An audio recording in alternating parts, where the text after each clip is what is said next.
دو وقت بخیر. توتون بعدی که معرفی میکنیم امپراتوره، یه توتونی خوب، ترکیب عالی، کامدهی خیلی بسیار خوب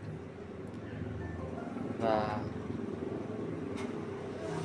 سبک متوسط. این دوستان یه چیزی بگم که ما میگیم توتون سبک یا سنگین یا متوسط، اینه که توتون‌های طبیعی بستگی به خود آدم داره. یک توتونی مثل امپراتور که سبک، یکی میکشه خیلی واسش سنگین حساب میشه، یا یکی مثلا وینستون خالی رو میکشه واسش سبکه. توتون‌های طبیعی به بدن بستگی داره که طرف گیرایی داره، طرفو میگیره یه توتون سبک یا یه توتون سنگین اصلا کاری بهش نداره، میگه ملایم.